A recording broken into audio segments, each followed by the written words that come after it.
Welcome to the Baha'i House of Worship for North America.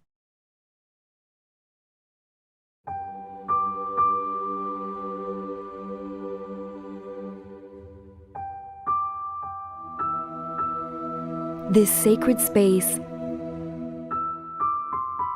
from its serene and welcoming gardens to its awe-inspiring auditorium, is a space open to all for prayer, quiet contemplation, and spiritual renewal. Here, all are welcome.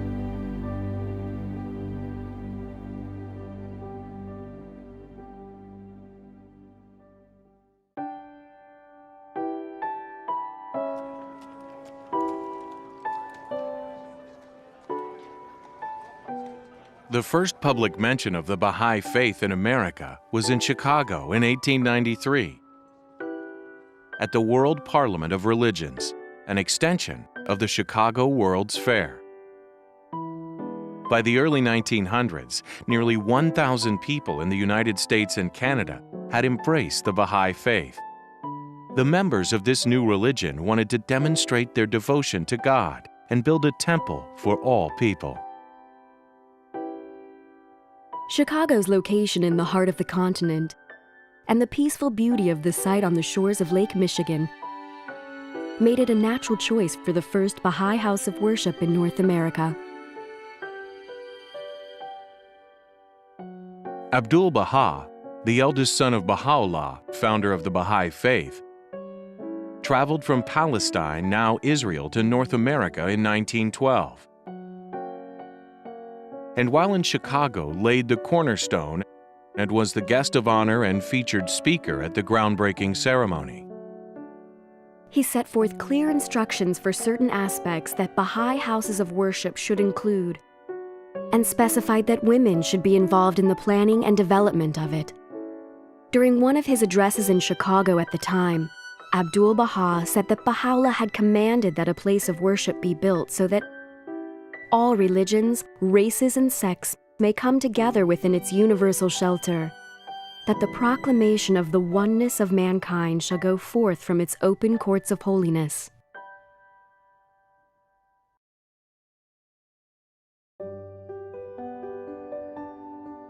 Conceptual designs were offered by noted architects from across North America.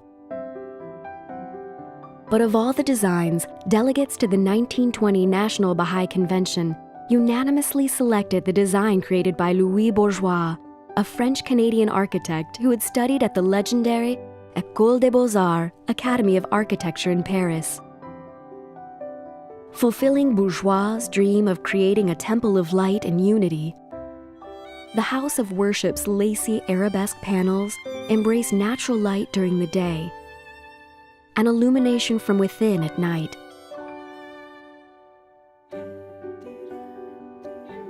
Construction began in 1920, and from 1920 through 1921, caissons for the building were sunk down to the bedrock, a depth of 120 feet, and the foundation basement was completed. For the next 10 years, no further progress was made. This enabled the Baha'is to accumulate needed funds for the next stage of construction, and it gave engineers time to solve some of the many unprecedented construction problems. In 1930, work on the temple's superstructure began.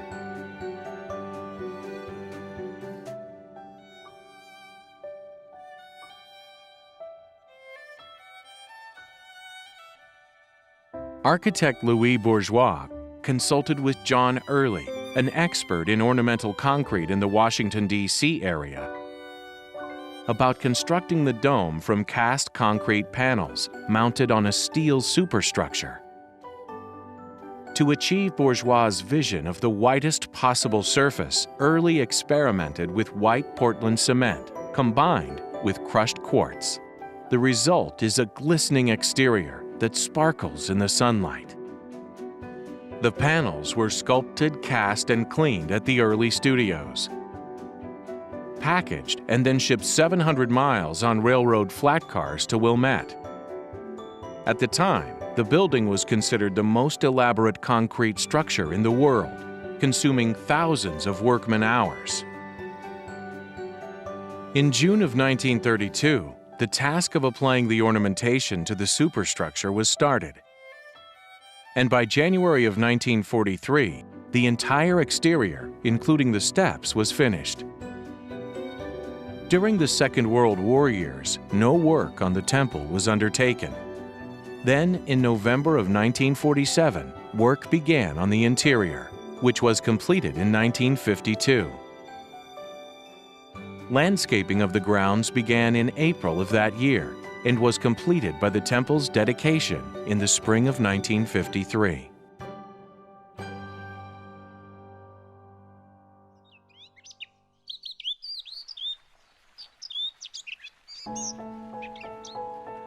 Nine circular gardens surround the Baha'i House of Worship and are an integral part of the sacred space, serving as outdoor rooms for prayer, meditation, and the appreciation of nature.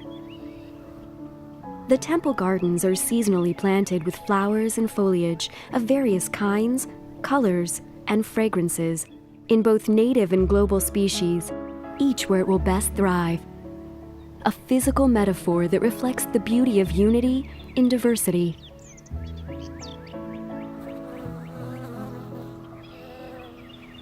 Behold a beautiful garden full of flowers, shrubs, and trees.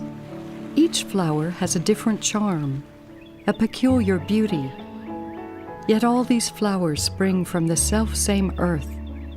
The same sun shines upon them, and the same clouds give them rain. So it is with humanity.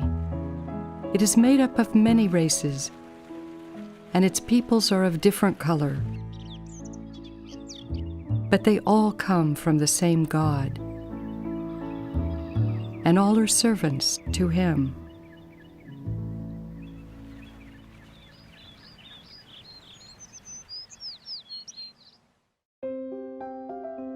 Baha'i houses of worship all have 9 sides, 9 doors, and 9 gardens. The number 9, the highest single digit, represents unity, perfection, and completion. The building's majestic dome calls to mind God's grace sheltering all people. The symbol at the top of the dome is an arrangement of the Arabic words, Ya Baha'u'llah, a prayer or invocation meaning O glory of the All-Glorious. The unity of the religious traditions is represented in the ornamentation on the pillars of the temple. Symbols include the Christian cross, the Star of David, the Star and Crescent Moon of Islam, the hooked cross of Hindu, Buddhist, and ancient Native American traditions, and the 9-pointed star of the Baha'i faith. 9 inscriptions from the writings of Baha'u'llah are carved above the building's entrances and in the alcoves of the auditorium, attesting to the unity of religion and its power to transform the human character. O rich ones on earth, the poor in your midst are my trust. Guard ye my trust. Blessed is the spot. Baha'is have no clergy, in the house and sermons or lectures are not permitted in the auditorium. Devotional services include prayer, meditation, the reading of sacred scriptures of the Baha'i faith and other religions, and often music by soloists and a cappella choir. To Baha'is, worship means more than prayer and meditation. Baha'u'llah said that any work done in a spirit of service is a form of prayer.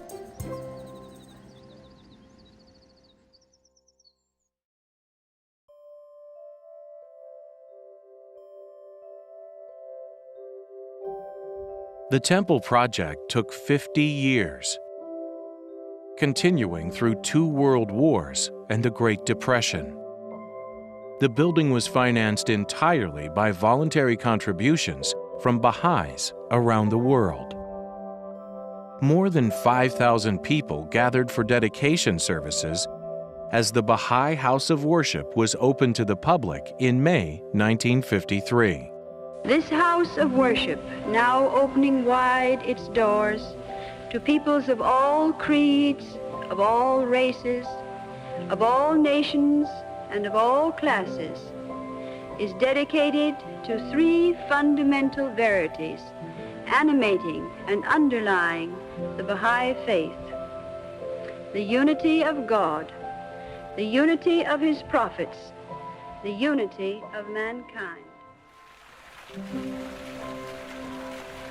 The Baha'i House of Worship reflects a faith of optimism, freedom from prejudice, and service to humankind. It invites its visitors to experience the beauty and serenity of its gardens and interior spaces, to learn about and contemplate the interconnectedness of all people and all religions.